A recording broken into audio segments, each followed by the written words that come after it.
Live on the Freak Radio Network, broadcasting from the Lucas Oil Studios. Driven by General Tire. It's Speed Freaks. Motorsports Radio redefined.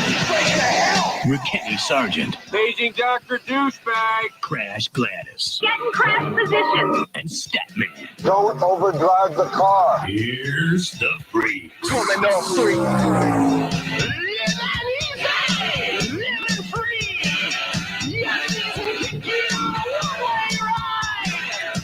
Well, Freak Nation, it came down to what some of us thought was going to happen.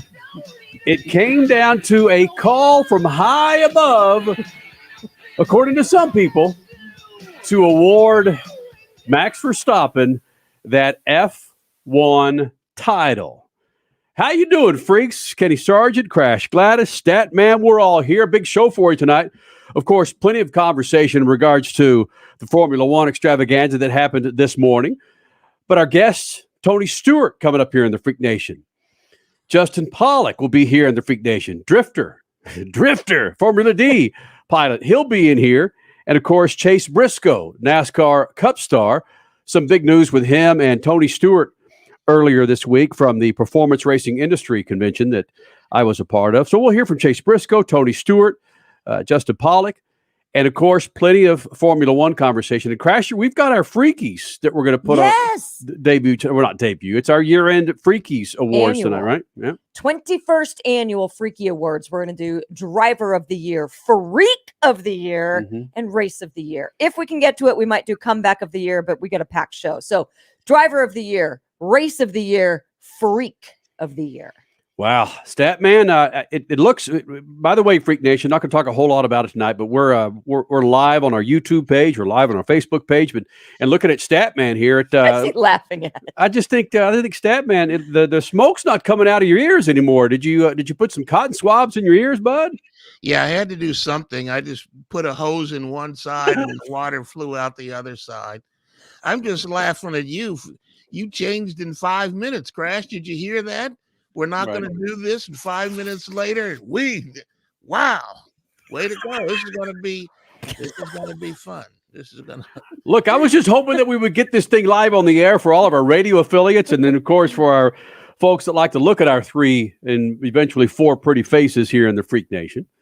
So there you go, man. I think there was some whipsaw in Abu Dhabi. We're going to have some whipsaw here in the Freak Nation. Some whipsaw in Abu Dhabi, Freak Nation. Yeah, a lot of things to hit tonight. It's painful for some people out there. If you were Team Hamilton, it's painful to watch that last, minute and a half, 2 minutes, 3 minutes, whatever it is, because of what happened. And I don't necessarily want to get into that video and that audio right now. We've got about 2 minutes before we get into Crash Gladys Pit News and Notes. But real quick, Statman, what happened? And let me just give you the last 5 minutes. You couldn't have scripted. Well, Netflix maybe. could. Yes, exactly. You couldn't have scripted what happened in that F1 race now that Max Verstappen is your champion. Who? That was bonk. No, it was insane. Somebody much higher than the teams made those decisions, and it all went down kind of uglily, to make up a word. Uglily. Yeah, uglily. But it was something that's never been seen before, and nobody is moving off of that position. And if people who think that Formula One has been NASCAR until we get to Wednesday, and they've made no changes on Tuesday, and there's no red trailer anywhere to be seen. F1 hasn't been NASCAR yet. But it's close. There are a lot of people. Okay, the passion that's behind Team Lewis and the passion that's behind Team Max is awesome. We have to admit that. But the Team Lewis fans out there are just pissed at race control, because why do you allow some cars to be waved around before the safety car goes back into the pits and we go racing again when you're not allowing all the cars, as in the rule book, all the lapped cars to go around, like in the rule book. This particular incident, they only allowed the cars in between, the lapped cars in between the two championship contenders. So yeah, that's a thorn in some people's sides. And then according to the rule book, the safety car, you're supposed to wave around all the lapped cars, and then the safety car comes in the next lap. But last minute decision, the safety car came in the same lap so that we could have that final lap of racing. Many people upset with that as well. You can't have a rubber rule book. Well, but before we get into the madness, we got to rejoin with some of our radio affiliates, get into some Crash Gladys pit news and notes. I will say this: Statman and I had a conversation prior to going live a few hours ago. I think Statman's got, whether it's insight or I don't know how I should refer to it, Stat.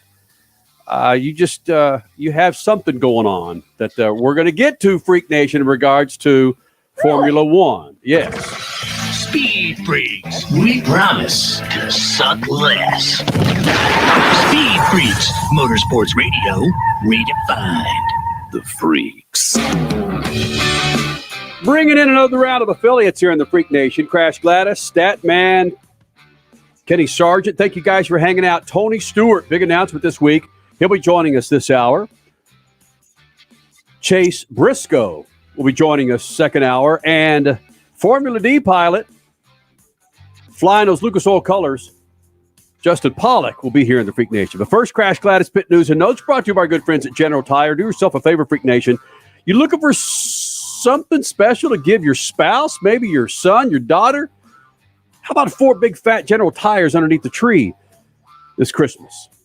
They got the tire for your ride, man. Go to GeneralTire.com. GeneralTire.com. General Tire, the official tire of Speed Freaks. Crasher? All right, the world was glued to Formula One about 14 hours ago from right now. Suffice it to say, their dedication paid off. Max Verstappen with 0 championships to his name, and Lewis Hamilton with 7 titles on his resume. They were coming into the season's final weekend tied. So basically, whoever wins the race would win the 2021 championship. And the past, 5-6 winners of the Abu Dhabi Grand Prix had all won from the pole. So yeah, it was sort of in the bag for Verstappen after he grabbed pole on Saturday. But don't dare a 7-timer. Lewis was flawless on the race start and just commanded the race from the 2 spot. Then aside from a bit of controversy with Max pushing Lewis off the racing line on the first lap, Lewis not on the in between the white lines, as they say, this looked like it would be Hamilton's race into his record-breaking 8th title. But then 5 laps from the end, Nicholas Latifi crashed and the safety car came out. Controversy then ensued again as lapped cars between the 2 championship contenders were waved around. Lewis was on old hard tires and Max, who had just pit, was on a fresh set. The safety car went back in the pits. There was just 1 lap to go and the race was on. Hamilton was just a sit and duck when Verstappen got around him in turn 5 and he just drove on to the title. However, since the win, Mercedes has filed 2 protests. Both have been denied, and Verstappen was declared the official winner. It has been absolute madness. We've got IndyCar and sports car drivers tweeting how bogus the race stewards interpreted the rule book in those last 5 laps. And then we've got crew chiefs from all racing disciplines weighing in on how Mercedes screwed Lewis because they didn't bring him into the pits after the Latifi crash. It's just insanity. Basically, if they did bring him in, would we be talking about Hamilton's 8th crown right now? Possibly. Bottom line, we are talking passionately, though, about Formula One again, which makes us all happy. In some unfortunate news, we lost Al Unser Sr., his 17-year battle with cancer on Friday. That was a tough pill to swallow. Hey, Freak Nation, whether you're looking for a tire that balances high-performance responsiveness and traction in wet and light snow conditions, excellent handling and traction in off-road situations, or a summer performance tire designed with the driving enthusiast in mind, General Tire has you covered. From the G-Max RS to the Grabber ATX, no matter what you drive, General Tire will get you where you're going. Learn more at GeneralTire.com. General Tire, supporting the Freak Nation for 2 decades. How about this, Freak Nation? No matter how big your car or truck is, nothing in your engine takes more abuse than its oil. But with Lucas Heavy Duty Oil Stabilizer, your engine oil will last longer to do the job it was designed to do. Protect your engine and offer peak performance. Lucas Oil Heavy Duty Stabilizer, it eliminates dry starts, lowers engine temperatures, and prolongs the life of your oil up to 50%. Hey man, don't let your engine be caught dead without the protection and performance of Lucas Heavy Duty Oil Stabilizer. That's right, keep that engine alive with Lucas Oil. Now you can get generic Viagra shipped to your door for about $2 a pill. Get the same impact for less. Call Steelman Pills now and get the same blue pill for about $2 a pill. Call now for the 50-pill special and save even more. Plus, get a free bonus. 800-993-1327. 800-993-1327. That's 800-993-1327. Time is more valuable today. There's less time to keep our vehicles looking their best. That's where Lucas Oil Slick Mist Speed Wax steps up. It's great for paint, chrome, glass, and vinyl. Lucas Oil Slick Mist simply mists on and then wipes off, leaving a new car shine every time. It's quick and easy and works on wet or dry surfaces. For a complete detail, there's also Slick Mist Interior or Slick Mist Tire and Trim Shine. Lucas Oil, it works. Hey, Freak Nation, did you hear? With the addition of MAV TV Plus to the MAV TV Motorsports Network, they've got their full live event broadcast schedule for 2021. A total of 226 live race broadcasts featuring the ARCA Menard Series, the Lucas Oil Late Model Dirt Series, Pro Pulling League, American Sprint Car Series, Pro Motocross, and the Lucas Oil Chili Bowl Nationals. MAV TV, the only television network dedicated to motorsports. Go to mavtv.com to get your motorsports fix 24/7, 365. If you're a diabetic, we have great news. You can end the painful finger sticks with a new CGM. Plus, they may be covered by Medicare, Medicaid, or private insurance. If you test and inject daily, you may qualify. Call US Med now to learn more. 800-756-8720. 800-756-8720. 800-756-8720. That's 800-756-8720. You're listening to Speed Freaks Motorsports Radio Redefined.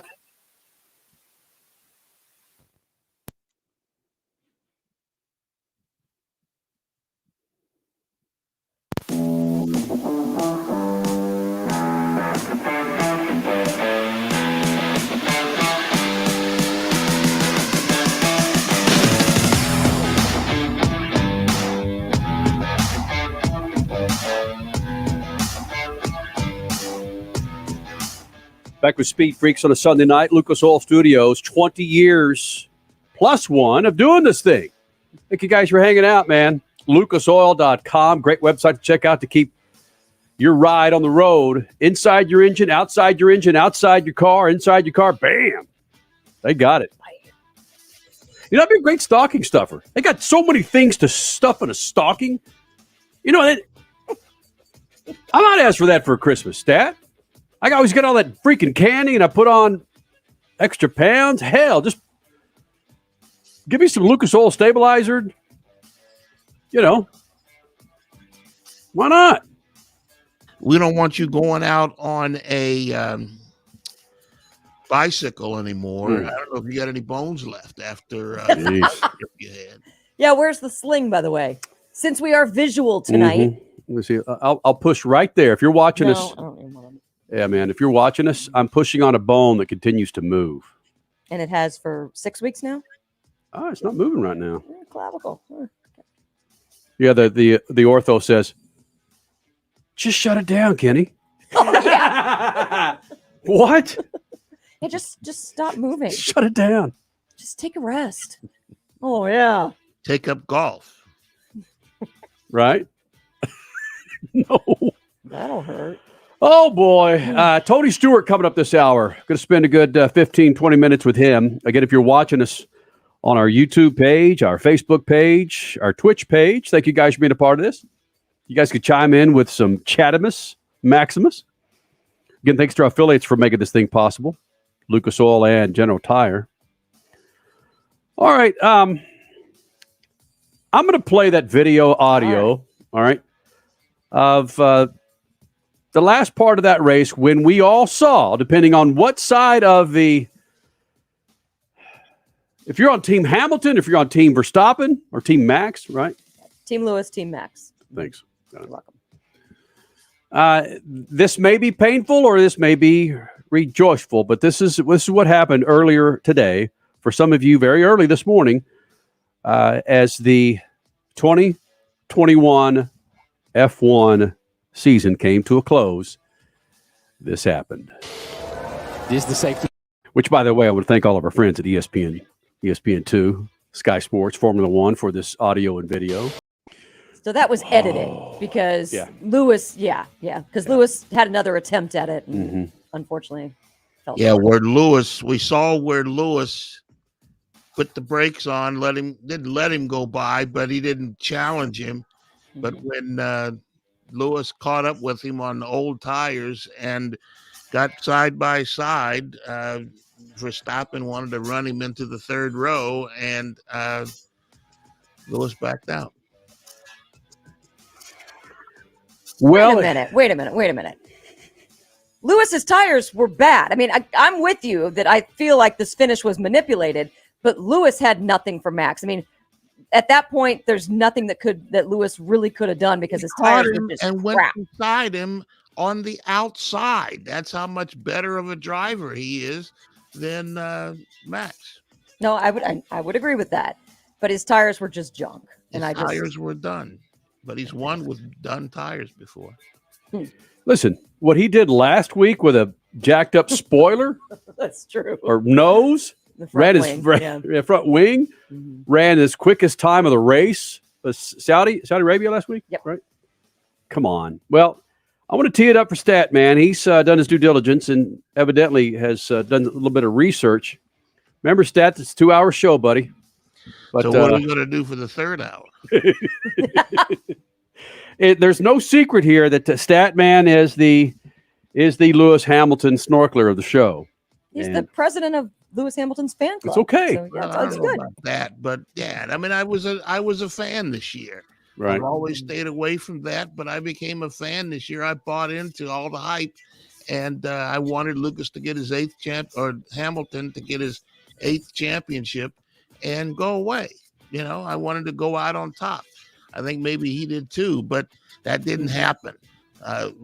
Some phone calls that I've made and largely talked with our favorite person in F1, the ringmaster. I figured you would talk to him. Yeah, he said the biggest thing was that Honda, who a year ago announced that it was leaving F1 as a branding exercise and would just help Red Bull launch its own engine, the Red Bull power plant, that this was largely to get the championship for Honda. And all the cards fell into place to get the championship for Honda. Bottas was way back, and they pulled Perez out of the race, to which he said, "What? Why?" And they pulled him out. That allowed Mercedes to get the team championship and a bunch of money, maybe as much as $150 million. And the drivers' championship, with some finagling, went to Max Verstappen. They broke rules. They changed rules. They made decisions. And at the end of the thing, the only thing that Michael Massey, who took over for Charles Whiting, who died a year ago, Whiting was in charge of the race. I think Massey was in over his head all year, allowed guys to call him and challenge him and make plans and so forth. But they changed the rules. He told Toto Wolff of Mercedes, if he called in and said, "Hey, you can't do this." He said, "Toto, it's a car race." We all heard that, yeah. Yep. As if to say, "Shut up and dribble," you know? Yeah. It was ugly. It was very ugly. You nailed it, Statman. Charlie Whiting would never allow any of the insanity that has gone on, and not just today, but throughout the season, of bending rules and making them more entertainment friendly. Charlie Whiting never would have allowed any of that in his tutelage, But yeah, Mike Massey in over his head is maybe an understatement. Or is he clamoring to be such a rule master himself? It's shocking, but something needs to change before next year, because whether you look back at Brazil or just there's a slew of races, almost every single one, there were bad calls. And then it just stinks that, like we talked about last week, we didn't want it to come down to dirty racing or bad race officiating. Yet here we are. That's where it came down to. Yeah. I was laying in bed watching the thing, and I was happy. Obviously, Lewis with his bad tires were holding off Matt, and he came down. Everything started flying, and at the end of the race, and I said, "Wait a minute, what are they doing?" And all of a sudden, no, this is going to happen. Yeah, there was some issues at the end with the safety car. Did the safety car get off the track?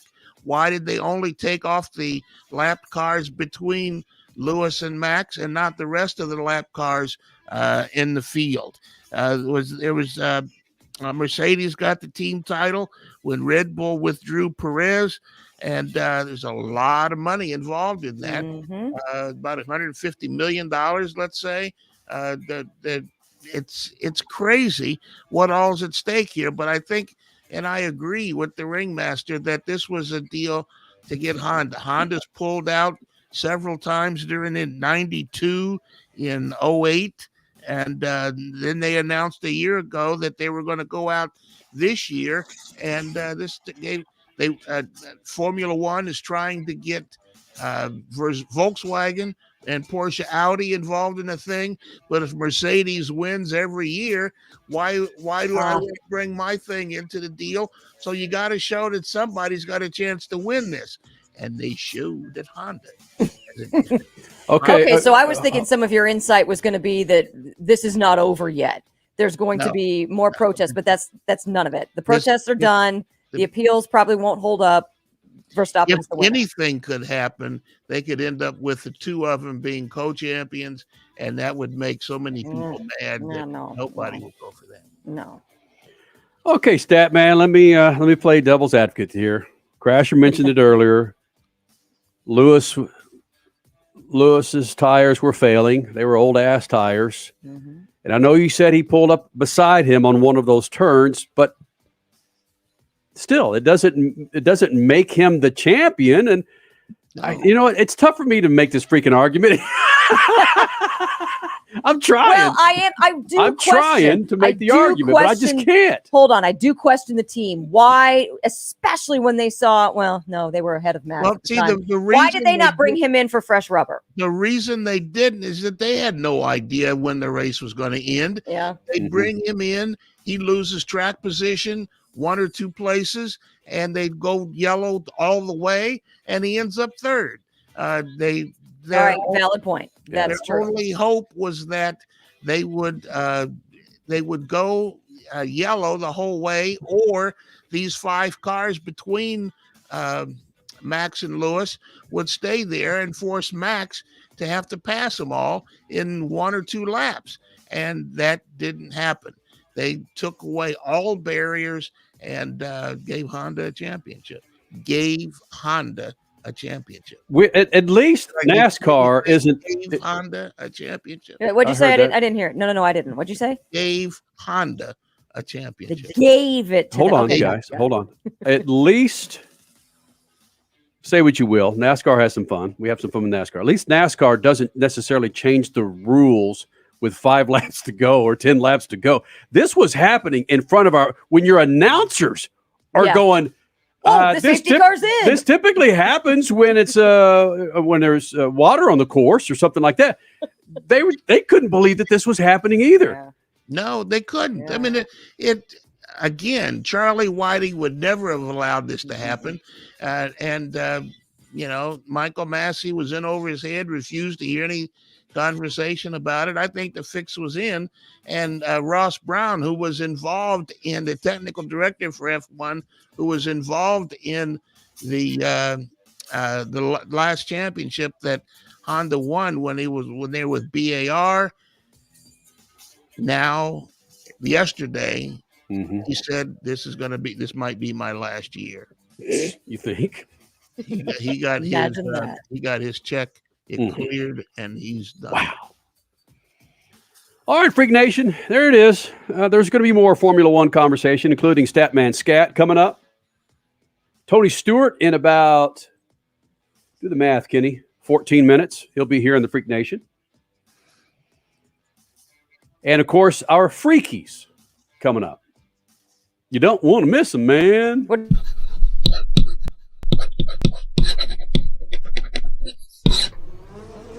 In 1986, at the end of a highly dramatic season on the nighttime soap opera Dallas, Bobby Ewing was seen in a shower, revealing to the audience the entire season was just a dream. Well, Formula One fans, welcome to what can happen when a media company takes over what used to be the highest level of motorsports competition. This is insane to even think about. You would think the entire 2021 Formula One season was turned into a dream and the end was turned into episodic drama, nighttime soap opera, designed to make you come back next year to see what happens next. In reality, a full season of competition came down to one lap of officials mucking up an entire year-long championship. Sadly, this isn't a dream, though. Formula One race director Michael Masi, maybe over his head, smugly told a protesting Mercedes boss Toto Wolff, "It's a motor race, Toto. In other words, get over it. It's not a motor race when the rules change seconds before the racing resumes." And they gave a Red Bull a chance to steal the title, and Red Bull took it happily. Even the anchors at ESPN could see through the shower and the steam and said, "Lewis, you got screwed." Peace. Speed Freaks, Motorsports Radio, redefined.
You're listening to Speed Freaks Motorsports Radio Redefined.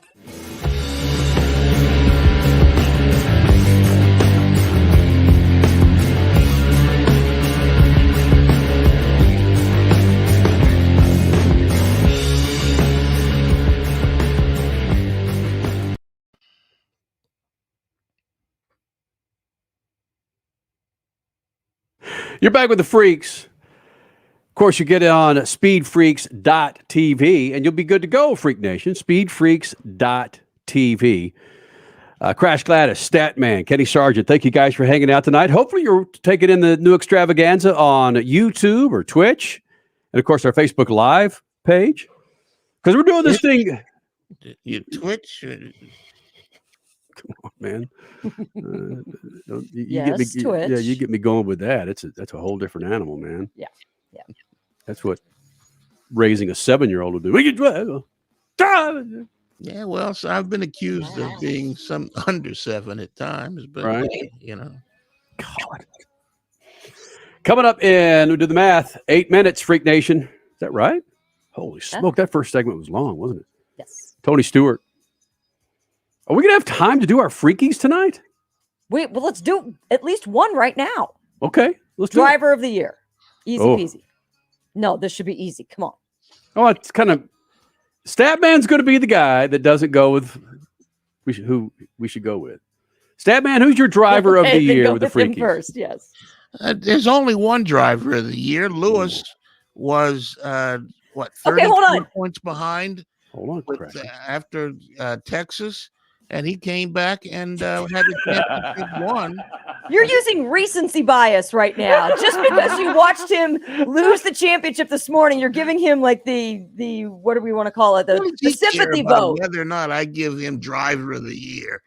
He was the driver of the year. He was 33 points down and made all that up, won 4 straight races, and had the championship in his hands until the last 3.5 miles of the season. Oh, no. Kenny, I know you're probably going to go with this guy as well. Mm-hmm. It's got to be NASCAR champion Kyle Larson, winning on the dirt, winning Kings Royale, winning, you name it, everything, plus the NASCAR championship, leading the most laps ever in the history of NASCAR Cup, most race wins in a season. It just, come on.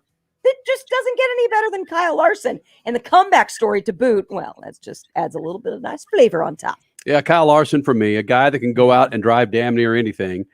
And in this interview with Tony Stewart, he makes reference to Kyle Larson without saying his name. You guys remember that? No. Listen in this interview coming up in about 7 minutes with Tony Stewart. He makes reference to Kyle Larson without saying his name. He puts him in the same vein of himself, Mario Andretti, AJ Foyt, of the like, where you put him in anything and he'll go out and win a race. And I think it might, I don't know if it came in part of this conversation where we talked about Al Unser Sr. Oh, potentially. Yeah, I think that's where it was. But yeah, I've got to go with Kyle Larson on this. It's absolutely bonk what that cat did last year. And frankly, this year, it's still this year. It is, isn't it? Okay, last season, still this year, right? Yes. And when the PR person of your NASCAR Cup champion, I mean, Statman's going to start laughing here, Crasher, you too. When they call you up and say, would you like to interview Kyle Larson? We just slap ourselves in the head and go, how things have freaking changed. Oh, we used to make NASCAR PR people mad. Well, I don't know if we made them mad. No, they were just scared of us. We made them uncomfortable. Made them uncomfortable. That's the word. Yeah. Yes. But not anymore. You know what? Imitation is the best form of flattery. And how many NASCAR shows have tried to do what we've done? A lot. Speed Channel loved our edginess, and they tried. They tried. You know, Stat, too bad FanDuel didn't put the odds up for you picking Lewis Hamilton, because I would have won a crap load of money. Driver of the year. Yeah, you'd be surprised at my freak of the year, but that's another issue altogether. Come on, no repeats. Come on, Stat. Hey, I could say Max was the freak of the year. True. That would qualify quite well. That's a very good point, because freak, as long as it has some indirect connection to motorsports. Michael Massey, he was the freak of the year. Oh, don't go there. Oh, no. I got a lot of potential freaks. All right. We're going to go to break here in about 50 seconds. A reminder, about freak. Tony Stewart will be coming up here in the Freak Nation. Next hour, Chase Briscoe will be here. And speaking of a Statman may go with a Formula D driver. We got a Formula D pilot flying those Lucas Oil colors, Justin Pawlak, who I caught up with at the PRI show earlier this week. He'll be joining us in the second hour. And Smoke, too. Has he been on the show 3 times in the last, 3 months or 2? Yes. I can think of 2 since from September to now, twice. Right. So, yeah. All right, Freak Nation. We'll be back with Tony Stewart in the Freak Nation. Speed Freaks, Motorsports Radio, redefined. Hey, Freak Nation, whether you're looking for a tire that balances high-performance responsiveness and traction in wet and light snow conditions, excellent handling and traction in off-road situations, or a summer performance tire designed with the driving enthusiast in mind, General Tire has you covered. From the G-Max RS to the Grabber ATX, no matter what you drive, General Tire will get you where you're going. Learn more at GeneralTire.com. General Tire, supporting the Freak Nation for 2 decades. Transmissions are one of the most complicated and expensive components in your car or truck. Don't let leaks and low fluid make a bad situation even worse. Use Lucas Transmission Fix in your older car's transmission to stop slipping, hesitation, and rough shifting. Lucas Transmission Fix was specially formulated to make your automatic transmission perform like new, and it actually eliminates most leaks. It also works on light-duty manual transmissions to increase shifting ease and transmission life. Shift your problem to Lucas Transmission Fix. Lucas Oil. It works. Now you can get generic Viagra shipped to your door for about $2 a pill. Get the same impact for less. Call Steelman Pills now and get the same blue pill for about $2 a pill. Call now for the 50 pill special and save even more. Plus, get a free bonus. 800-993-1327. 800-993-1327. That's 800-993-1327. Hey, Freak Nation, did you hear? With the addition of MAV TV Plus to the MAV TV Motorsports Network, they've got their full live event broadcast schedule for 2021. A total of 226 live race broadcasts featuring the ARCA Menard Series, the Lucas Oil Late Model Dirt Series, Pro Pulling League, American Sprint Car Series, Pro Motocross, and the Lucas Oil Chili Bowl Nationals. MAV TV, the only television network dedicated to motorsports. Go to mavtv.com to get your motorsports fix 24/7, 365. Hey, Freak Nation, if the grind, whine, and squeal of your vehicle's power steering makes you cringe every time you reach for the wheel, then grab Lucas Power Steering Stop Leak. That's Lucas's unique formula that fixes most worn rack and pinions, pumps, and gearboxes, making them perform like new. Using Lucas Power Steering Stop Leak, you'll find it eliminates squeals, seal leaks, and rough spots. And get this, it's 100% guaranteed, so there's no reason to use anything but Lucas Power Steering Stop Leak. Lucas Oil, it works.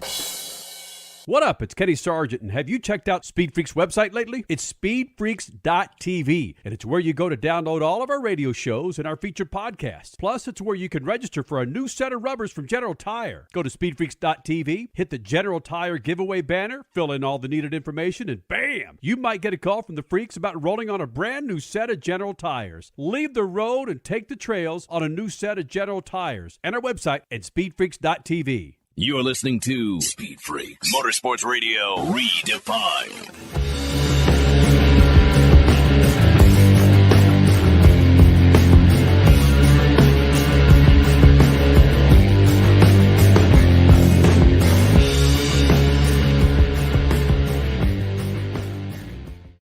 What's going on, Freak Nation? Coming up in moments, Tony Stewart will be here. We caught up with him earlier this week. He was hanging out at PRI, Performance Racing Industries, in Indianapolis. It's a huge convention for motorheads, motorsport stars. With his wifey. Yeah, absolutely.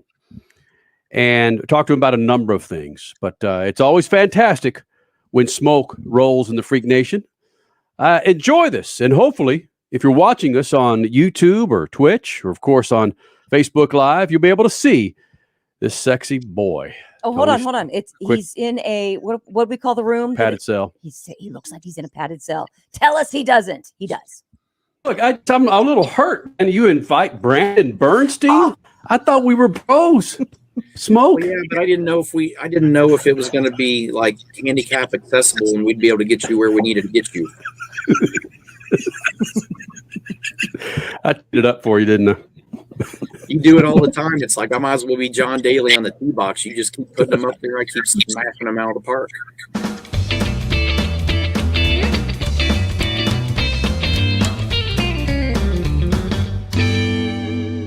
All right, so Tony Stewart joins us here in the Freak Nation. A big-time announcement for Stewart Haas Racing. But, Tony, quickly before we get to that, listen, I wouldn't do this for Jeff Gordon. I wouldn't do it for Dale Earnhardt. I wouldn't do it for John Force. I landed in Phoenix 40 minutes ago. My bags got off the plane in time. I was about $1.05 on the 10 freeway. I'm sweating my ass off because this is how much I love you, Tony, and care for you to make sure that I'm here for this interview with Smoke. Yet you won't invite Crash and me to your wedding? Come on. Let's cover the 105 and the sweating part. The sweating part's because you're fat and out of shape just like I am. So I don't want to hear that excuse. But listen, we had a small wedding, very small wedding, and we tried to plan. We had a really cool strategy. We were going to plan this really small wedding and then this really big blowout bash reception. And then when I realized what the cost of that big blowout bash reception was, and I realized all the race cars that I'm trying to fund right now, I needed to save money. So it wasn't a Mahindra sponsored wedding, is what you're saying?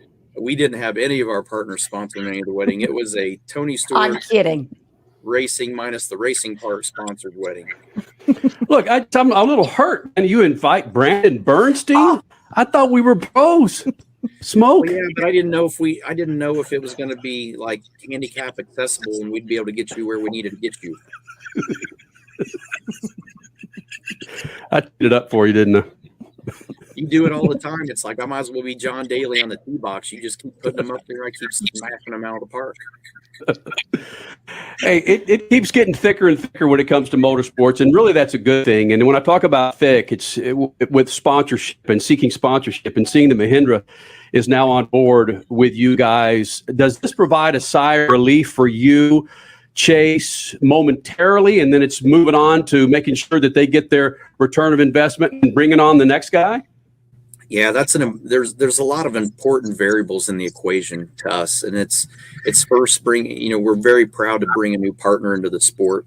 Mahindra's a great company, learning their history and learning their values, and then for Mahindra to learn our values at Stewart Haas Racing and mine and Chase's values.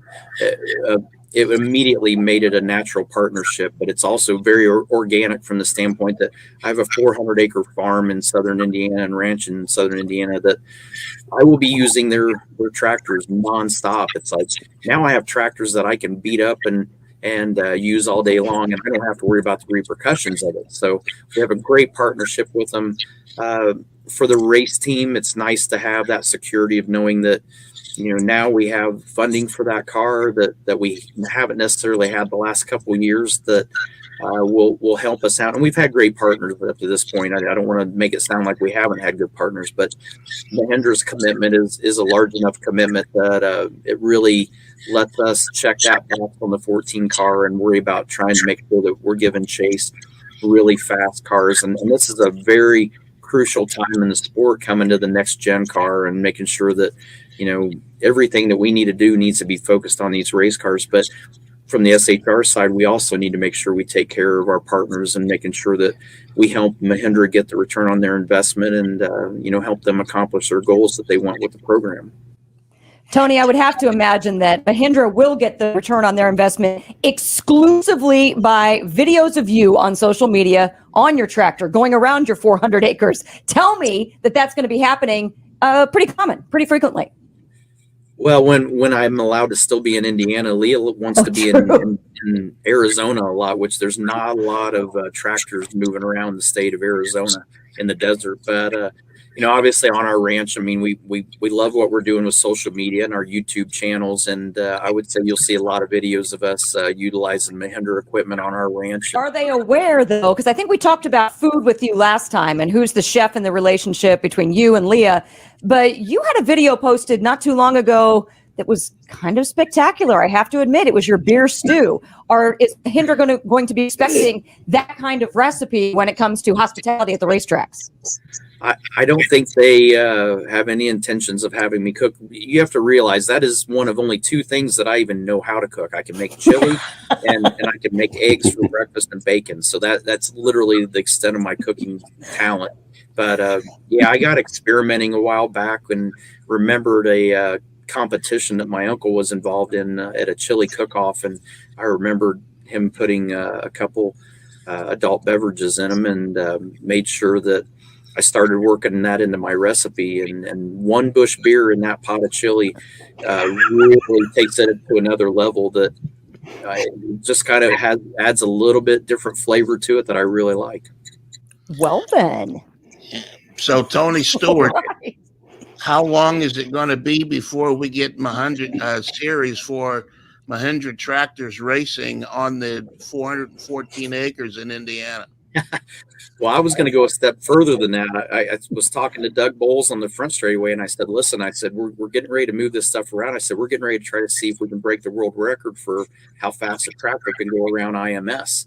And he just shook his head, and he's like, I'm getting out of here. What you do, you do. So I'm one of the few people, I think, that can come to the IMS racetrack and get away with pretty much anything we want to do within reason. I mean, Roger gets a little sensitive about a couple things here at IMS, but he's pretty open to letting us play a little bit.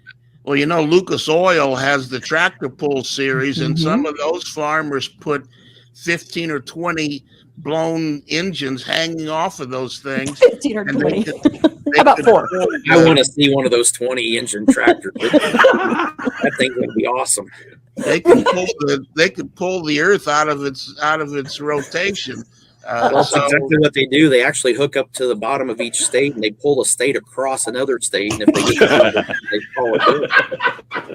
And so if you can get those Mahindra tractors with all of those engines hanging off of them and whip them around Indianapolis Motor Speedway, you'll probably be the only guy on the grounds who could drive it. That, and I would say shortly after we try that, you guys will be coming to my funeral, and Kenny will be sweating and out of breath again. Like right now.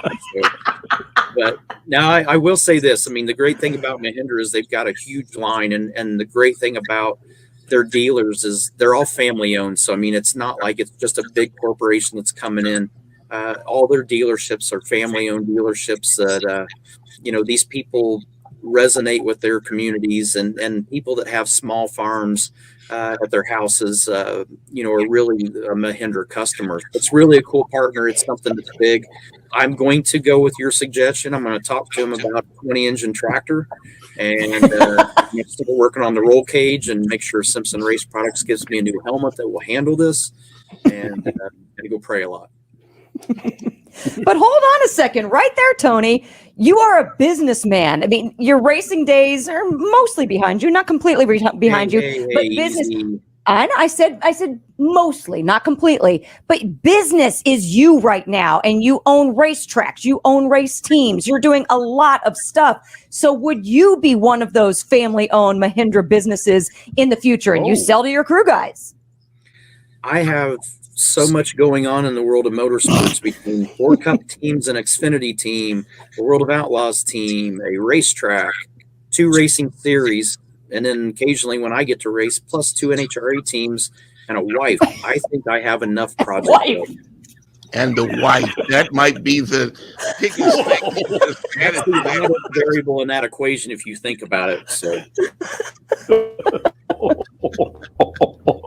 Tony Stewart here in the Freak Nation. Of course, the announcement of Mahindra tractors joining Chase Briscoe for the 2022 season and beyond. And Tony, you and I were walking through the hallway, and I see Kelly, then I see Leah, and then I thought, who's that little? Oh, that's Tony with Leah. What is this look?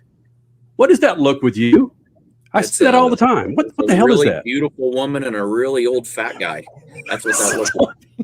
So I see that look a lot. Look, it's a very happy look. I'm very happy with my life right now. I've really been spoiling Leah since our marriage. We flew back to the States on Thanksgiving Day, and then we flew back to Indiana that Sunday after. And literally Monday morning, we showed up at the race shop, and we've been living in the motorhome at the race shop ever since. So that's a honeymoon. Trying to set the bar really low, so when I do something that might be a little bit okay, it seems really good. Yeah, I see she's also Christmas tree decorator at Stewart Haas Racing. When that came in, I was like this. I'm like, man, we went from building race cars to building a damn tree in the shop. This is not right. So she's classing the place up. So I'm proud of her. She's the first one in the building. She leaves the motorhome each day before I do and gets in there, gets to work. And then, literally the other night we were, I'm running the midgets at Fort Wayne next weekend, and I was in there working on those. And at 1:15, she was stop with me, helping out. And, she's pretty passionate about everything that I'm passionate about and vice versa. So we're a pretty good pair. One thing about Leah Pruitt, and again, I've known her since she was a teenager running those junior dragsters, is how she's really picked up on. I'm sorry she's not here to ask her this question, but how she's picked up on the necessary items to continue to grow in motorsports. And strangely enough, she's younger than you, as we know. She's probably helped you. Strangely enough, I mean, hell, Dirt and I are about the same age. So. But she's helped you grow and understand social media and the importance of social media for the Mahandras, for the oil companies, and for the Stewart Haas's of the world. Yeah, keep in mind, she finally got so frustrated with me this summer that she made me learn how to send out an email. So now I can send out emails and open that all up. But she did. You are exactly right. She helped out a bunch in understanding the social media aspect. And it really is a huge part of what is going on everywhere in marketing, let alone motorsports. But to have someone like Leah that does such a great job, and she does it all single-handedly. I have help, obviously, but the fun part for me is shooting the videos, shooting the photos, and putting the captions to them and sending them to our group, and they make sure that they get out at the right times. But it's fun to learn that side of it from her, and she's taught me a lot in a lot of areas, and I've taught her a lot in other areas. So I feel like that's what makes us a good couple in motorsports. The year 2021, Tony Stewart learned how to send an email. 50 years old. The same year that hell froze over. I go down in the There you go. Hey, Tony, I don't want to end this on a maybe not so great note, but I do want your thoughts on the legend Al Unser Sr. Unfortunately, we did learn of his passing just last night. And I want to know your thoughts of him, how he influenced your racing career, watching him when you were younger and then getting to know him when you were older. Yeah, we're all sad about it. Obviously, I didn't know him very well, but in the last couple of years, I had got to know him a little better and got to talk to him on the phone a couple times. And even I have a huge helmet collection at home that I'm really proud of, and now found out about it and sent me one of his helmets to go and add to the collection, and that means the world to me. But I remember when I started IndyCar racing in '96, and I remember him coming to the Speedway and giving me some tips, and I couldn't even remember what they were. I was so excited about just being in front of him and him talking to me directly about driving around IMS that I'm not sure I really learned much of the lessons that he tried to teach me that day, but I was just like a little kid that met his hero. And, to be able to be around guys like AJ and Bobby Unser and Al Unser and Mario Andretti, and to have relationships with these guys. Most people don't get to meet their heroes, and to be with them and interact with them, and to hear conversations where they're like, you're the last of us, and to feel like you got accepted into their fraternity and have those relationships. It's sad to lose another one like this, because they don't make them. There's only one guy in motorsports that I feel like is back to the old school ways of, racing the night before big races and still getting it done. So, guys like Al, they did it the hard way, and, would race dirt the night before the Indy 500, come out and annihilate these guys. And I remember the last year that Al won his 4th Indy 500, he wasn't even scheduled to run that race, and Penske picked him up a sponsor that's on our cars that's from my hometown, Cummins Engine Company, sponsored it. He goes out and wins the 500, and he's like, all right, I'm going home now. And that's what a badass he was. So I'm just like, that's who you want to be. Mic drop. Yeah, exactly. What are you getting Leah for Christmas? A race team. That's it, babe. Yeah, I'm just going to put a bow on it and say, here you go, kid. Have fun. So, But keep I things think in I one might be piece. able to get away with it on year one. I don't think next year that strategy is going to work. But like I said, we're starting small. Living out of a motorhome, I think anything's an improvement. So, And I've been in your motorhome before, Smoke. Hopefully you cleaned up a little bit. listen, I'm just glad you're out of it. It took a long time to get the stench out. Well, that was the loaner motorhome. That was the one that, because something happened on the way to TMS, so you were on a little loaner, a little lean-to. That was the loaner. Yeah, well, that's why you stunk it up so bad. There wasn't much in there, and the ventilation system was terrible. So, yeah. All right. Well, Kenny doesn't want to relive that. The Old Spice sponsorship, see if we can help him out. So, God. You start this. You know, every week you start this way, and then I got to sit there and just knock you down. Brother, happy holidays, man. Thanks for doing this, and we're happy for you and Mahendra. Thank you. Appreciate it, guys. It's always Speed Freaks, Motorsports Radio, redefined.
You're listening to Speed Freaks, Motorsports Radio, redefined.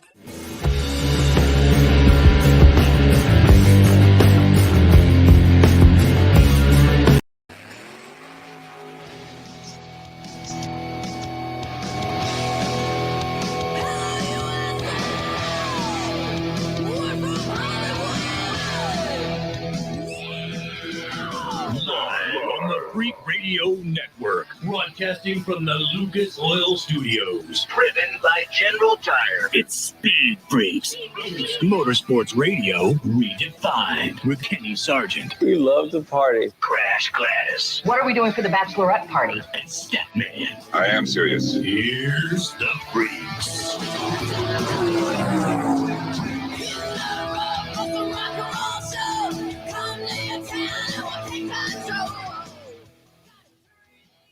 Second hour of Speed Freaks, Freak Nation from the Lucas Oil Studios. How you doing, man? Kenny Sargent, Statman, Crash Gladys. You follow us on Twitter. You follow us on Instagram. What about Facebook? If you follow us on Facebook, you just might be watching us right now. Facebook Live. Chase Briscoe joining us in about 12, 13 minutes. He'll be in here. NASCAR Cup star. Has a lot of things going on for him for the 2022 NASCAR Cup season. Of course, running the 14 for Stewart Haas Racing. Also, Justin Pawlak, a Formula D pilot. Like this guy, man. Statman's had a chance to talk to him many times. It's just, he's one of those good guys. So Justin Pawlak, flying those Lucas Oil colors, he'll be joining us here in the Freak Nation. Last hour, Tony Stewart was in here. If you missed any of that, go to the website. We'll have it up there for you at speedfreaks.tv. And, of course, this video will be available on YouTube, Facebook, and every other damn place that we could put the thing. So, yeah, man. Yeah, Twitter, Instagram. No, this 2-hour video will not be on Instagram. But no, it won't. Probably won't be on TikTok either. No. How does TikTok make money? I haven't been on TikTok. Do they have ads on TikTok, Crasher? They do. You don't know, do you? I'm not a big TikToker. I'm trying to think. When I've done it with my nieces and nephews, I think I remember ads. Yeah, you're right. I don't know. Yeah, I have no idea, and I don't. It's like I understand that. Why are we getting in the weeds? Damn it, Stat man! What the hell? Look at that, man. We got a Formula One madness that still have. We talked about this last hour. So Stat, you think the only chance of the outcome being changed, given your knowledge and the insight that you got from Ringmaster, the only thing that could happen would be they could become Max Verstappen and Lewis Hamilton. They could become co-F1 champions. Yeah, possibly, but that's not going to happen. No. I don't think that's what the plan was. I think the plan was to get Honda a championship, telling them thank you. They had problems at McLaren. The engine wasn't very fast when it was at McLaren, and it took them a while to get rolling at Red Bull. But now that they're rolling, they had a spectacular car this year, challenged Mercedes until Mercedes got its act together in the last 6 weeks of the season. And like I said, they were running away from the thing today. They got a better start each time and would have won the championship if it wasn't for some hocus pocus in the steward room, in the director's room, whatever they call it. Michael Massey. It's Michael Massey's room, basically. It's the Massey room. And it was hocus pocus. It was hocus pocus. I am excited to get to our Freak of the Year because you are going to pick him. And deservingly so. Of anybody in all of motorsports. Well, Kenny's saying we can go outside of motorsports for this category too. Freak of the Year. If we stay in motorsports, yeah, I think Massey may take the crown. Wow. I'm just saying. Are you dropping it out there that you think this guy? No, I'm going to try to think of somebody else because I have a feeling Statman's going to pick him. But why don't we see drivers? Why didn't Lewis Hamilton get out of his car and give Massey the double bird, a la Will Power? I would have loved to have seen that. Or call him a clown, a la Paul Tracy. When you get paid $30 million a year and you got 7 championships, one of the last things on your mind, yeah, I guess that's true, is throwing the double bird at somebody. I think that's probably why he sat in the car when he came in to the end of the race. And he just sat there for a while, so he wouldn't hit anybody. And he went over and shook Max's hand. I don't know that would have been done the other way. Oh, that's a valid point. In Verstappen, none. He tries to run people off the road.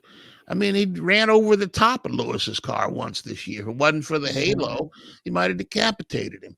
And, you know, I mean, he ran him off the road, injured himself trying to run Lewis off the road. He's not a champion. Oh, stat man getting fired up again. Freak Nation going to resume with some affiliates. Get right back with you with some Crash Gladys pit news and notes.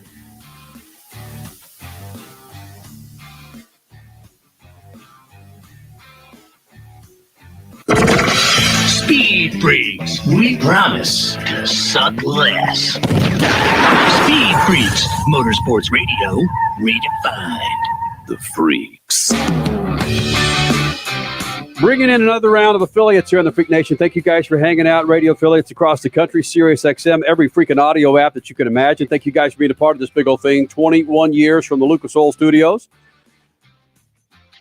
Crash Gladys pit news and notes brought to you by our good friends at General Tire. Do yourself a favor, Freak Nation. Do the smart thing. Roll on General Tires when you're in the market for a new set of tires. Been saying it for about a month now. There's plenty of room under the tree for 4 General Tire grabbers. Don't believe me? Do the measuring. Get it done. Go to GeneralTire.com. A hell of a gift for the holidays. Crasher? All right, about 15 hours ago, we stopped sleeping and nursed our hangovers with some Formula One, baby. Max Verstappen, Lewis Hamilton coming into the season's final weekend, tied. Basically, whoever would win the race would win the championship. And it was the past 5 or 6 winners of the Abu Dhabi Grand Prix that had all won from the pole. So it was in the bag for Max Verstappen. He grabbed the pole on Saturday. Done. Nope. Don't dare a 7-timer. Lewis Hamilton was flawless on the race start and commanded the race from second on the grid. But there was some controversy, of course, on the first lap, pushing Lewis off the racing line. That was Max. Looked like, beside that, it would be Hamilton's race into his record-breaking 8th title. But then 5 laps from the finish, Nicholas Latifi crashed and the safety car came out. And then more controversy came out because against the wording in the rule book, lapped cars in between the 2 championship contenders were waved around, and the safety car came in on the same lap that the drivers were waved around. Anyway, Hamilton was a sitting duck when there was 1 lap to go. Verstappen was on fresh tires, and by turn 5, he had passed him and gone on to win the title. Mercedes was upset with how the rules went down. They filed 2 protests. Both were denied, and Max Verstappen was officially declared the winner. But today, suffice it to say, was madness. We've got IndyCar and sports car drivers tweeting how bogus the race stewards were. We've got crew chiefs saying that, no, this is actually on Team Mercedes. But anyway, we're talking about Formula One. It makes us happy. It makes F1 happy. And it makes Netflix happy, too. Let's just be honest. Other news on the weekend, unfortunately, we lost Al Unser Sr. He lost a 17-year battle with cancer on Friday. And the PRI show, loads of awards going off there. Ron Cap's new team and Antron Brown with Lucas Oil. Speed Freaks, Motorsports Radio, redefined. How about this, Freak Nation? No matter how big your car or truck is, nothing in your engine takes more abuse than its oil. But with Lucas Heavy Duty Oil Stabilizer, your engine oil will last longer to do the job it was designed to do. Protect your engine and offer peak performance. Lucas Oil Heavy Duty Stabilizer, it eliminates dry starts, lowers engine temperatures, and prolongs the life of your oil up to 50%. Hey man, don't let your engine be caught dead without the protection and performance of Lucas Heavy Duty Oil Stabilizer. That's right, keep that engine alive with Lucas Oil. Now you can get generic Viagra shipped to your door for about $2 a pill. Get the same impact for less. Call Steelman Pills now and get the same blue pill for about $2 a pill. Call now for the 50-pill special and save even more. Plus, get a free bonus. 800-993-1327. 800-993-1327. That's 800-993-1327. Hey, Freak Nation, whether you're looking for a tire that balances high-performance responsiveness and traction in wet and light snow conditions, excellent handling and traction in off-road situations, or a summer performance tire designed with the driving enthusiast in mind, General Tire has you covered. From the G-Max RS to the Grabber ATX, no matter what you drive, General Tire will get you where you're going. Learn more at GeneralTire.com. General Tire, supporting the Freak Nation for 2 decades. It's called a tune-up in a bottle for good reason. One little bottle added to every tank of fuel is like a team of mechanics going to work. Lucas Fuel Treatment cleans and lubricates the entire fuel system. It increases power and fuel economy and burns excess exhaust emissions. Lucas Oil Fuel Treatment is the best and simplest way to get your vehicle to perform at its peak. Keep that engine alive with Lucas Oil. If you're a diabetic, we have great news. You can end the painful finger sticks with a new CGM. Plus, they may be covered by Medicare, Medicaid, or private insurance. If you test and inject daily, you may qualify. Call US Med now to learn more. 800-756-8720. 800-756-8720. 800-756-8720. That's 800-756-8720. Hey, Freak Nation, if the grind, whine, and squeal of your vehicle's power steering makes you cringe every time you reach for the wheel, then grab Lucas Power Steering Stop Leak. That's Lucas's unique formula that fixes most worn rack and pinions, pumps, and gearboxes, making them perform like new. Using Lucas Power Steering Stop Leak, you'll find it eliminates squeals, seal leaks, and rough spots. And get this, it's 100% guaranteed, so there's no reason to use anything but Lucas Power Steering Stop Leak. Lucas Oil, it works. You're listening to Speed Freaks, Motorsports Radio Redefined.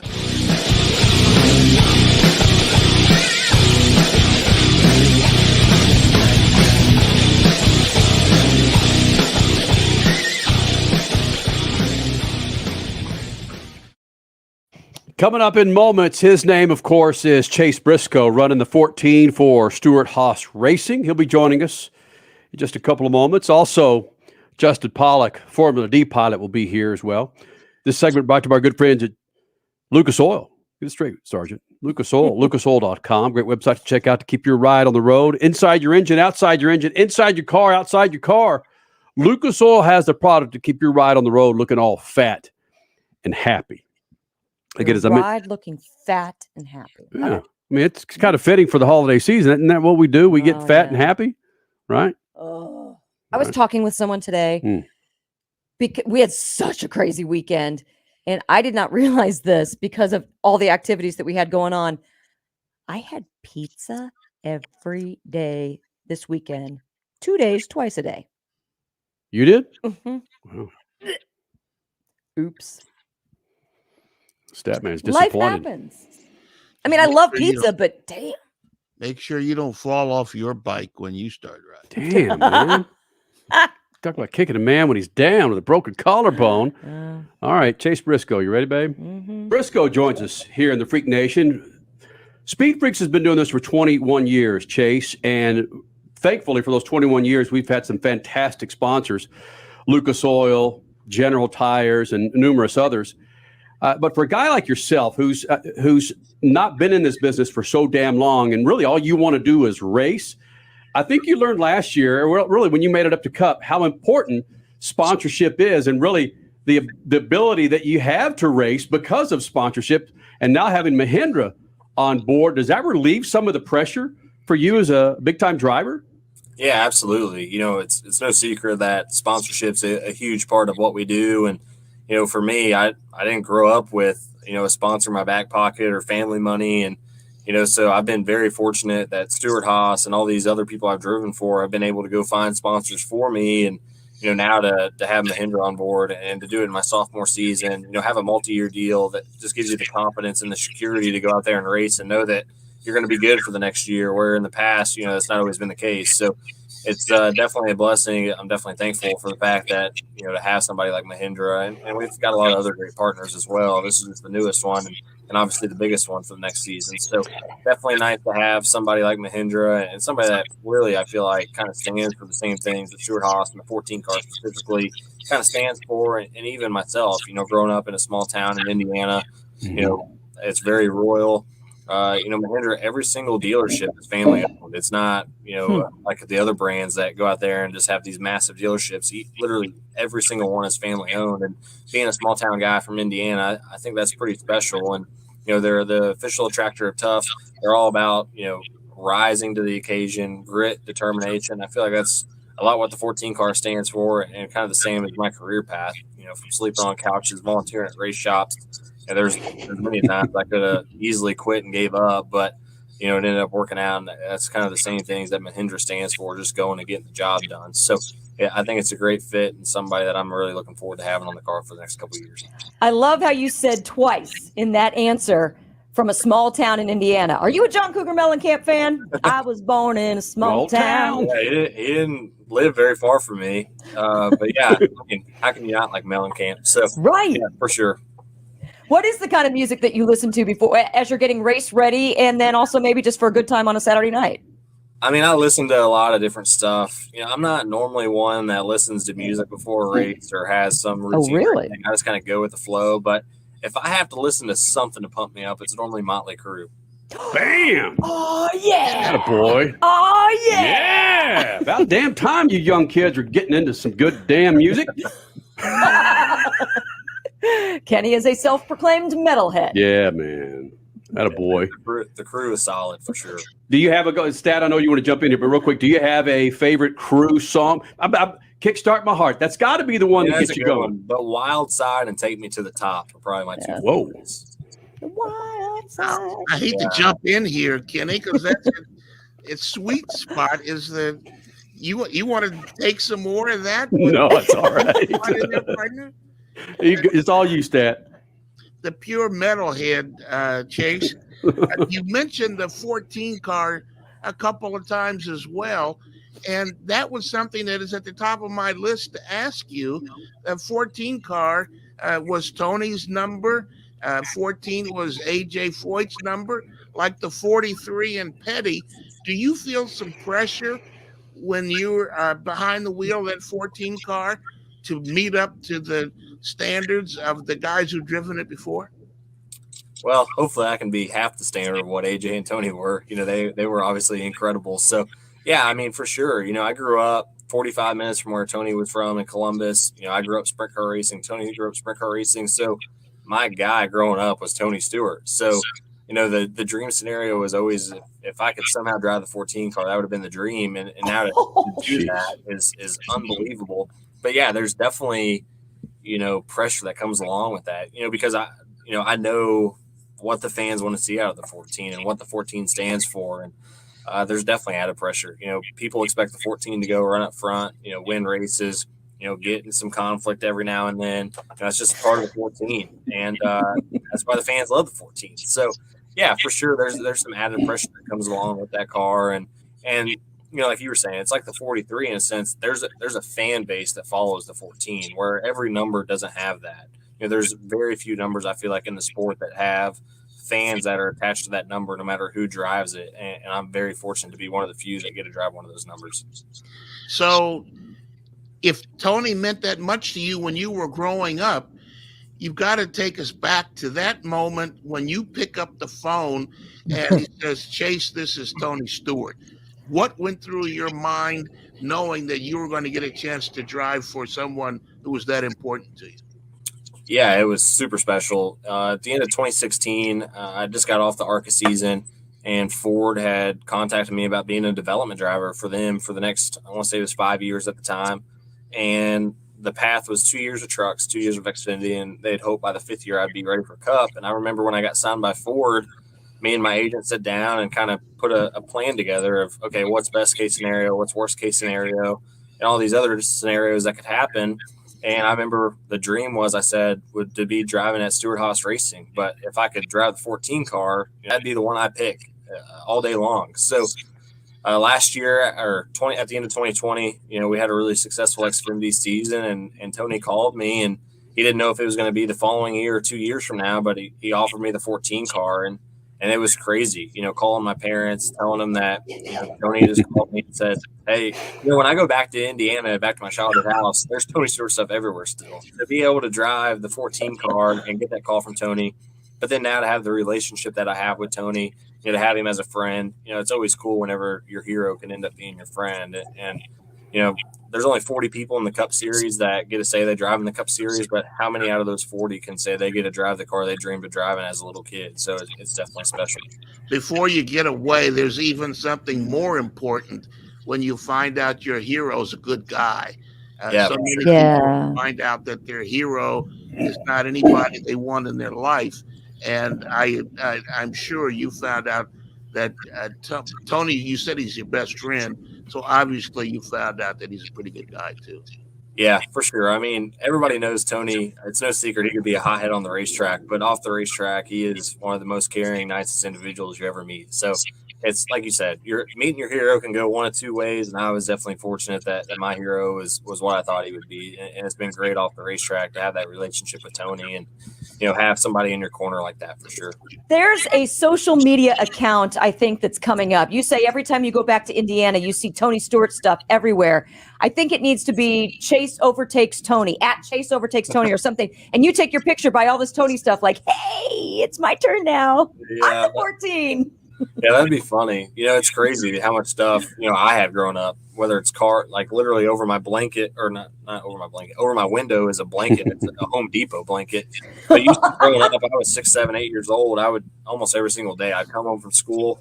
I'd wear my Home Depot uniform helmet and I would play my sprint car video game on the computer. So, I mean, at home, when I go back to my hometown and in my childhood bedroom, there's Tony stuff everywhere. I don't know if I need to change that now or not, but it definitely is like going back in the time machine with all the Home Depot stuff and everything else. Well, it's a perfect opportunity for you to contact Mahindra and say, I want a bunch of my merchandise shipped so I can redo my bedroom. Yeah, I don't know if I want myself all in my bedroom, but that is a little weird. Maybe we could make it look like the old 20 stuff or something. Well, we're excited for you, and of course for Stewart Haas Racing with Mahindra on the side of your car for next year, and then of course for the following year. I'm not sure how long this deal is for, but even bigger than that, man, we're happier for you and your wife and the birth of Brooks. Yeah, thank you. A couple of months ago, we're the Crasher and I are married. We have a 7-8-year-old. Statman's got children.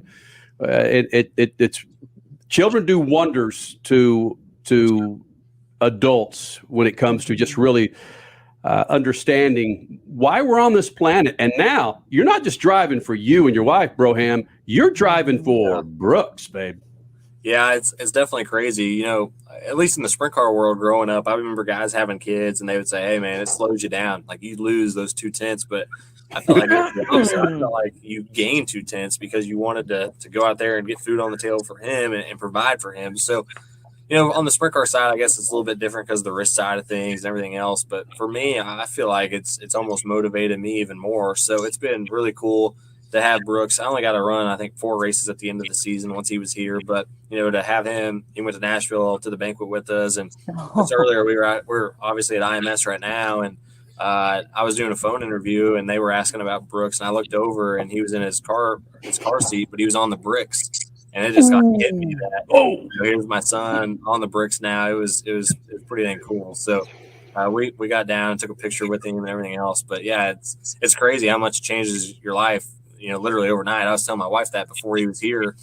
We didn't know when he was going to come, obviously. And I said, we're going to go to bed one night and the next day we're going to wake up and our life will never be the same. And it's the truth. So it's been really neat, though, to have him here. He's over 2 months old, and we've definitely been blessed. For the last month and a half, I mean, he was 3 weeks old. He would sleep from 11 to 9 every night, not make a sound. He didn't really ever cry. He just hangs out. I'm a pretty laid back. I don't really ever get worked up. My wife's the opposite. Right. So thankfully he got my genes, I guess, in that department, but luckily he got her genes in the look department. So we kind of got the perfect match. Hey, hashtag, hold on real quick. Hashtag Brooks on the bricks. I love that. Yeah, good job, Crash. Absolutely perfect. But real quick, because I know we need to let you go, but give Brooks to Tony and Leah. Just a little bit. Say, well, hey, we were trying earlier. He was just here after he did your guys' interview, and he was leaving, and I was holding him, and Brooks was wide awake, just looking around, and Marissa, my wife, said, hey, do you want to hold him? And he will not hold him. We've tried the last 2 nights, and he wants nothing to do with it. It was funny. Brooks, I was holding him for 20 minutes, and he never made a sound, was wide awake, looking around. Tony came up and was like pinching him and kind of messing with him, and he started crying, and Tony was like, all right, I'm out. That just proves it. So, yeah, I don't know. I don't know what it is Tony's got against him, but yeah, he's not a fan of him. He wouldn't hold our daughter 7 years ago. He said, no way, I'm not getting close to her. Hey, let's settle this. Is Brooks going to go to IU or Purdue? Right. I don't like either. I was a Butler fan growing up. Oh, So all right. I grew up 25 minutes from IU. As I've gotten older, I don't really care anymore. I used to be diehard Butler. There was nobody else that mattered. Now I've gotten older, and I don't watch Butler as much as I used to. I really don't care. I mean, I just want to see Indiana school do good. I mean, Purdue's obviously really good. They got beat by Rutgers last night, but IU's pretty good too this year. So I just like seeing Indiana teams do well, and I don't really care who it is at this point. Chase Briscoe, Rookie of the Year. You keep that Butler. Butler had the national championship on the rim. They had it 2 years in a row and blew it. Exactly. They had the national championship on the rim at the buzzer. Yeah, and Gordon Hayward 1 inch away. Yep. You keep that Butler, man.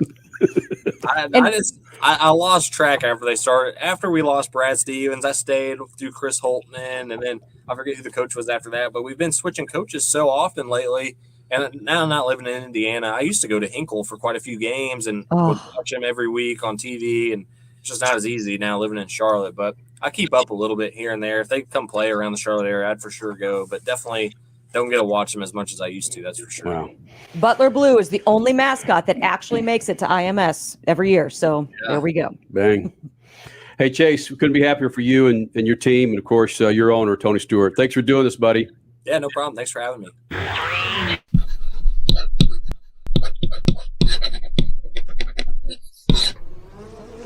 In 1986, at the end of a highly dramatic season on the nighttime soap opera Dallas, Bobby Ewing was seen in a shower, revealing to the audience the entire season was just a dream.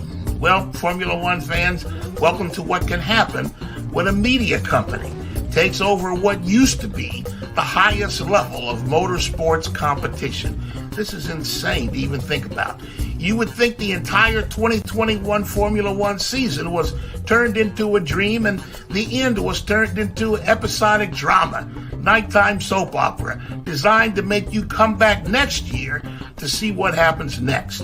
In reality, a full season of competition came down to one lap of officials mucking up an entire year-long championship. Sadly, this isn't a dream, though. Formula One race director Michael Masi, maybe over his head, smugly told a protesting Mercedes boss Toto Wolff, "It's a motor race, Toto. In other words, get over it. It's not a motor race when the rules change seconds before the racing resumes." And they gave a Red Bull a chance to steal the title, and Red Bull took it happily. Even the anchors at ESPN could see through the shower and the steam and said, "Lewis, you got screwed." Peace. Speed Freaks, Motorsports Radio, redefined.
You're listening to Speed Freaks Motorsports Radio Redefined.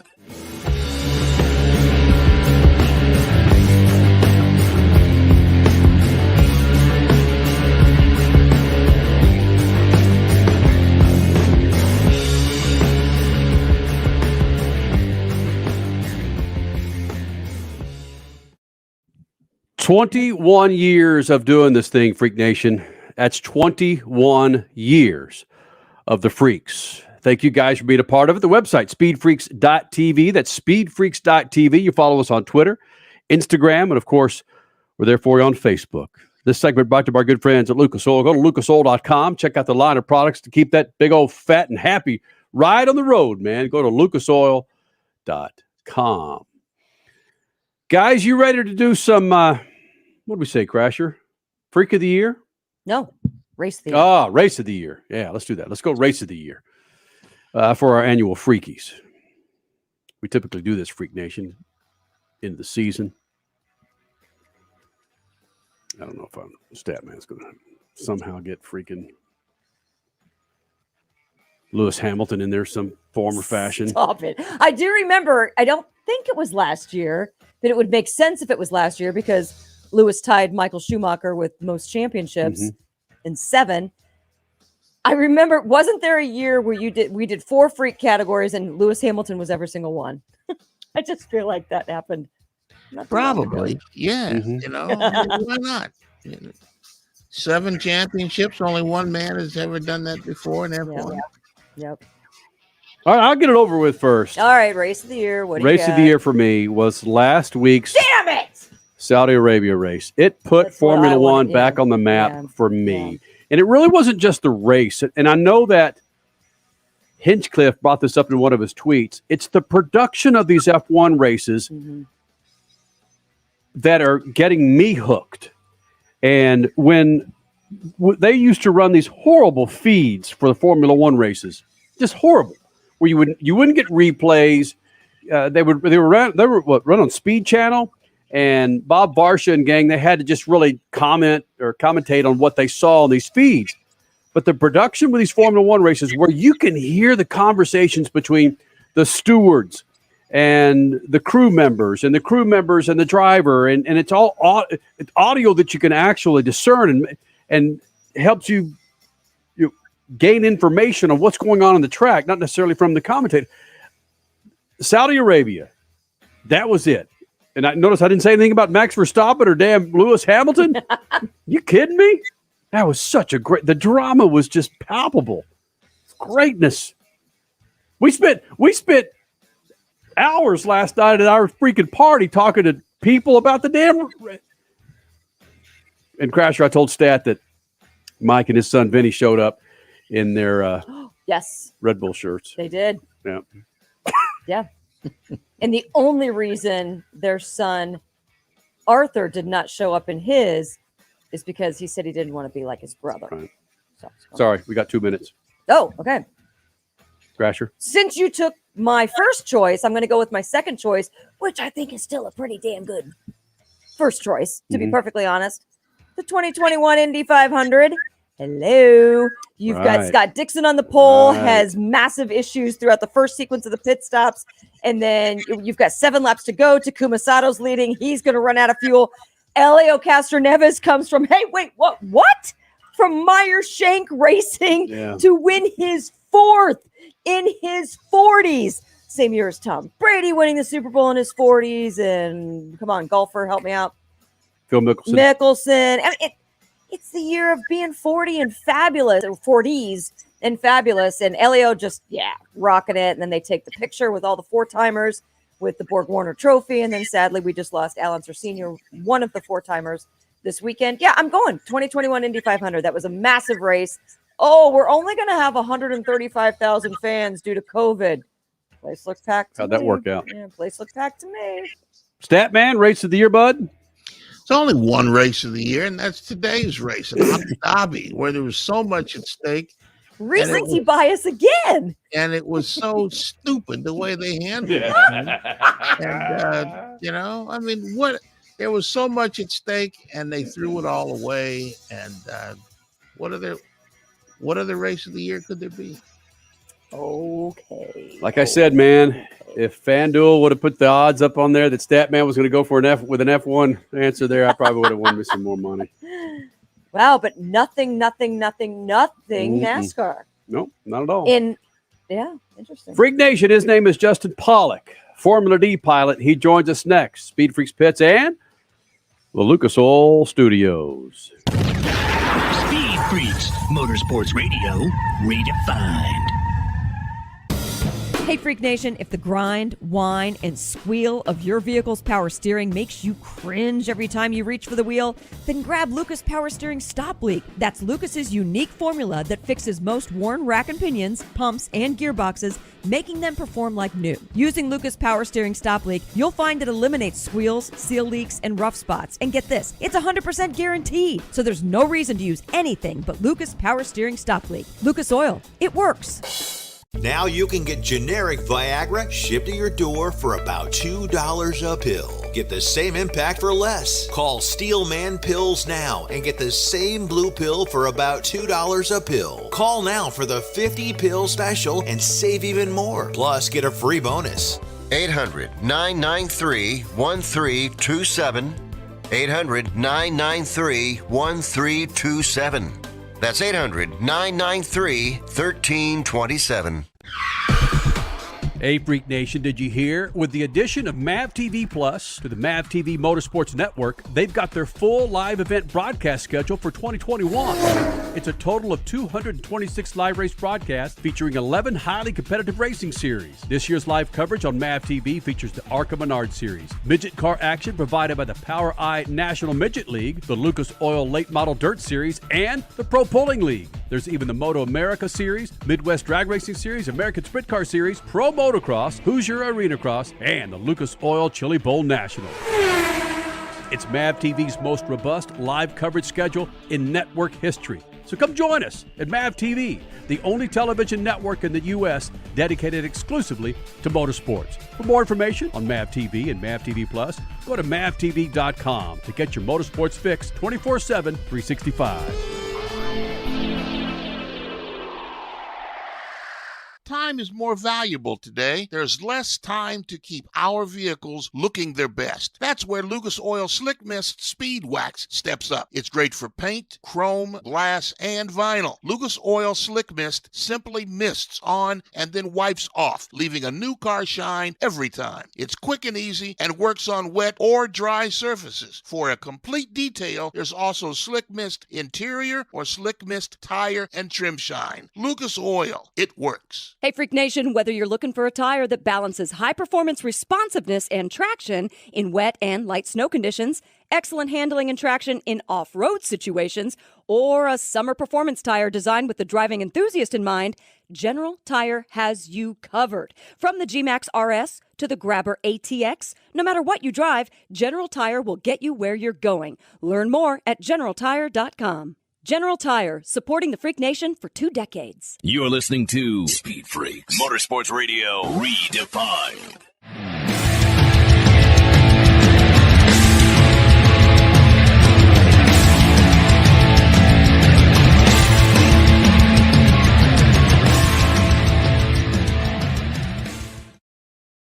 Thank you, General Tire, for making this thing possible. Go to GeneralTire.com to check out the tires for your righteous ride, Freak Nation. Coming up now, his name is Justin Pawlak. Hell of a driver, Formula D pilot. First time I met him. Statman knows him well. But I enjoyed my conversation with him. This dude he's all hands on deck when it comes to putting his Mustang on the track and kicking some ass in Formula D. And flying those Lucas Oil colors, by the way. Caught up with him earlier at PRI. Justin Pawlak here, Freak Nation. I'd like to refer to the guy standing to my left. When you use the term drifter, back in the day it meant something else. Now it means it's like 180 degrees. It's not grifter or drifter. It's Formula D pilot. Justin Pawlak joining me here in the Freak Nation. That was a hard thing. When I would cover drifting back in the day, when it first started, first of all, it took a long time for people to grasp what the hell was going on. What, they're just lead fault? What's going on here? But now it's turned into a multi-billion-dollar business, thank you to Fast and Furious and all of the madness that is there, to where drifting and Formula D, it's a series where it's compatible to all the other series in that you have your black hats, your white hats. You have drivers you don't like. You've got different courses that drivers like. And I don't want to be in front of the. Have you found with your time in Formula D that you've enjoyed watching this thing grow to its size? Oh, absolutely. I mean, so I got into Formula D in 2008, which at the time I was like, man, I'm like late to the show because it had been around a couple of years. But I honestly think my entry into drifting was at a great time because I have been able to see it grow. And, there was a little bit of, 2020 was tough with, we didn't even know if we're going to drive or not. But we were gaining a lot of momentum up to that point. And we were, through that whole situation, we were still able to go to events. We only had one venue that had fans, unfortunately. But to come back this year and see how much growth there was, and without losing like a step from 19 to 21, with like every venue was sold out. People were pumped to be back, and dude, the level of driving is just insane now. I mean, you look back in 2008 when they're like door to door, and there literally was like a car and a half in between the cars. Now it's like door to door, and we're literally touching each other through the track. So the elevation of all the drivers, the elevation of the fans like being engaged into the sport, obviously social media and everything has helped grow that. But yeah, I mean, I think we're taken seriously by a lot of other series now. Like in the beginning, it was like, that's not going to last. Like there's no life in that sport. And see, that's what happened with sport compact drag racing. We were on the cusp with that. Crasher and I, we covered that for the NHRA and ESPN, and then it's gone. Well, that's what everybody referred to. They're like, it's just going to be like import drag racing, which it's not, obviously. So it's good. It's awesome to now consider myself a veteran. What's changed? Why has drifting stepped up and become part of our culture versus just a fly-by drag racing series? Look at every commercial that you see. And it doesn't matter if it's a front-wheel drive car or rear-wheel drive car. They're sliding the car around. It's everything that you kind of wanted to do with a car, but it wasn't really socially acceptable to do with a car. Doing burnouts and doing donuts and like all of these things, we've taken it to the track and we've made a legitimate sport out of all those like things. I mean, I know like farm kids like sliding down dirt roads in their pickup truck, fishtailing. Like that was me. Like, I mean, I grew up in a small town, and like we were fishtailing on dirt roads, or in the wintertime in the school parking lot, busting cookies, learning how to like control the car, and literally turn that into a sport. You got a guy like Steph Papadakis who made the transition from sport compact drags into drifting. Dude's always been on the right side of progress. Yeah. And recognizing what he's done, what guys like yourself have done 13, 14 years into this thing, what are the next levels that you take this? Can you finally put it in front of an audience? Granted, whether it's Irwindale or another track, you'll still have 20,000 people there, but do you want it to get in front of 50, 60,000 people where you're drifting around California Speedway? Well, I think, big tracks like that is tough because there are certain things that we are fighting. Tires only last so long. So we do fight that of we got to get 2 laps out of these tires because otherwise we're changing tires every lap and the run of show isn't there. You have to be able to get 2 laps out of the tires.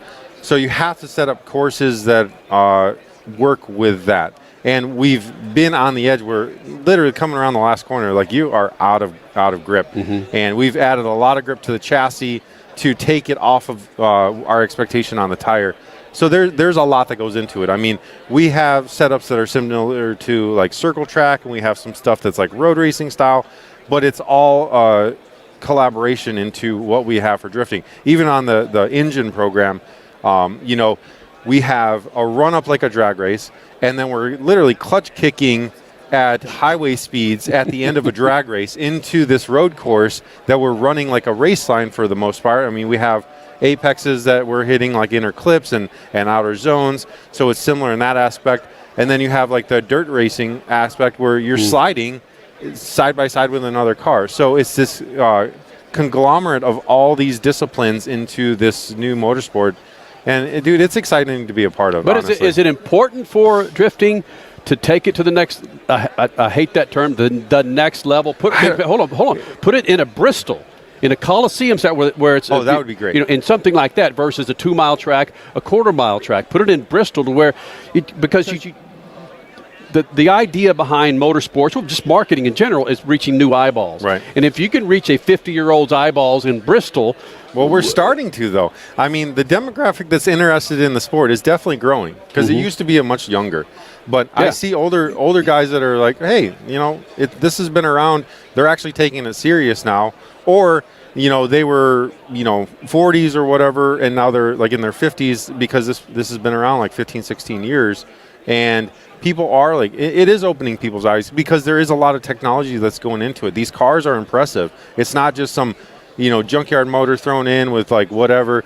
I mean, we engineer these cars specifically for the sport, and we make like 960 wheel. There's guys like Papadakis, they're 1,000. Like there's quite a few guys that are over 1,000 wheel horsepower in these cars. So it's not like that's not an easy task. Making a 1,000 horsepower car that lasts the way that like the duty cycle on these engines is insane. I mean, I'm fortunate enough to work with the guys at Ford on the crate engine program to give them feedback on their crate motors to make them last, because it's not like a Cobra Jet where it's just a hammer down an 8-second like run. I'm basically doing that for 30, 45 seconds. So the duty cycle on an 8-second run is not the same as the duty cycle on a 30 to 45 second run. So it's making these engines last, and it's amazing. And honestly, dude, like the lubrication like helps out a ton throughout the entire car. The drivetrain and in the sequential gearbox that I use, in the quick change, all of these things.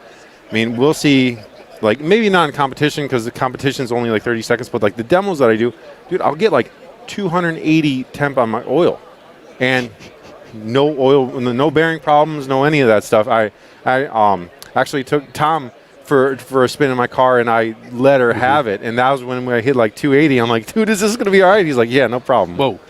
But it just goes to show when you use all the right stuff in the car, these things can live like in that atmosphere. Justin, you look at whether you're doing this at Long Beach Grand Prix and you're in front of a different fan base there. I know typically that's honestly my favorite track. Is it? Oh yeah. Is it because you're going into that turn and you just see that grandstand of fans like right there? I think it's a combination because one, we have our event the weekend before, and then the following weekend is during the Grand Prix.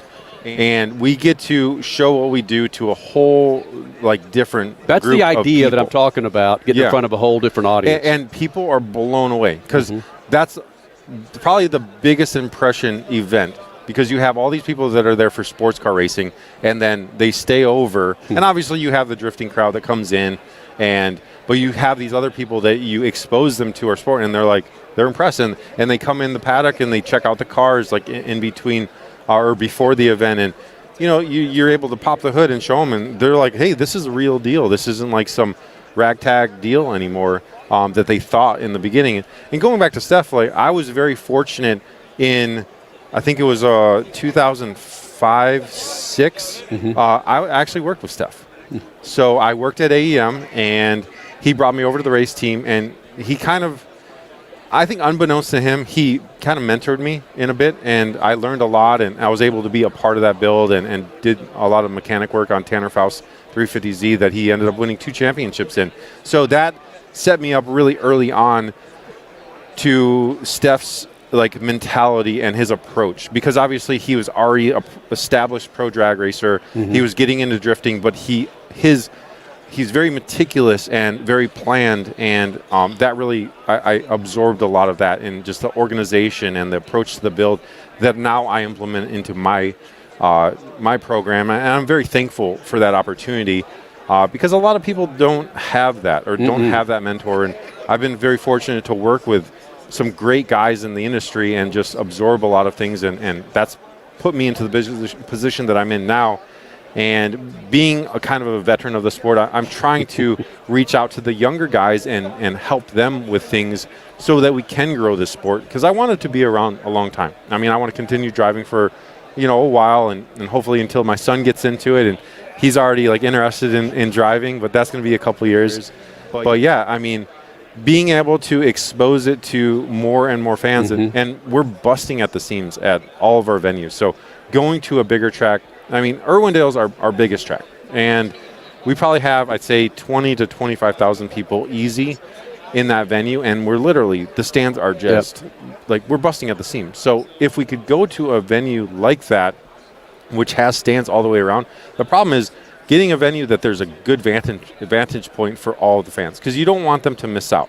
And Long Beach is a tough one because there's only like 1 or 2 sections of the grandstands that's like really good. And then the other spots I'm obviously on the track, so I got the best seat in the house.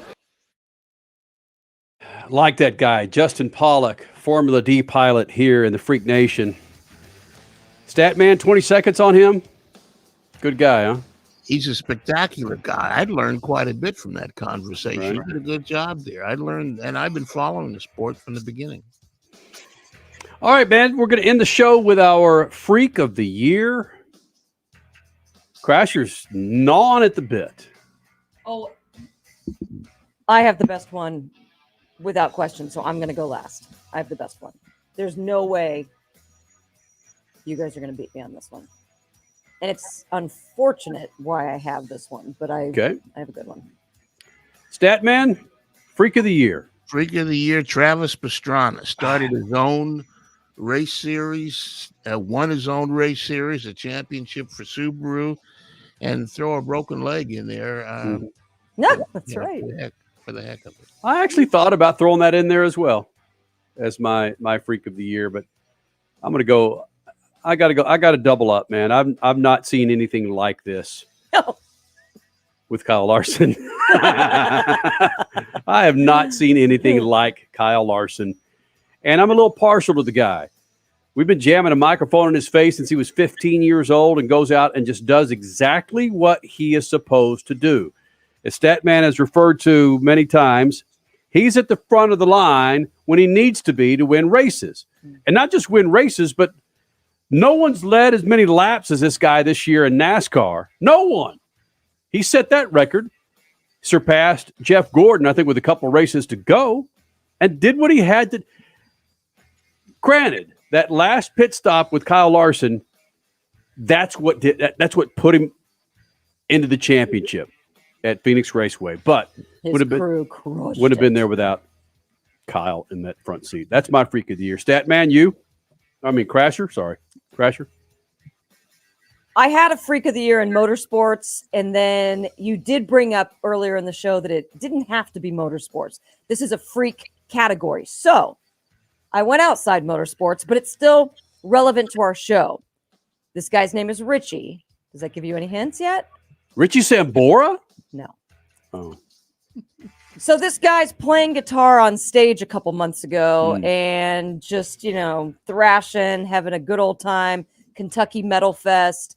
And, ruptures his aorta on stage. Richie Faulkner crash. And keeps playing. Wow. Keeps playing. Wow. Had to be told to get into an ambulance after he had walked off stage. He finished the song, by the way, got into an ambulance, happened to be close to one of the best heart hospitals in the entire country. Yeah. Dude is doing fine now. I think we all whiffed on that one, Stat. That's true.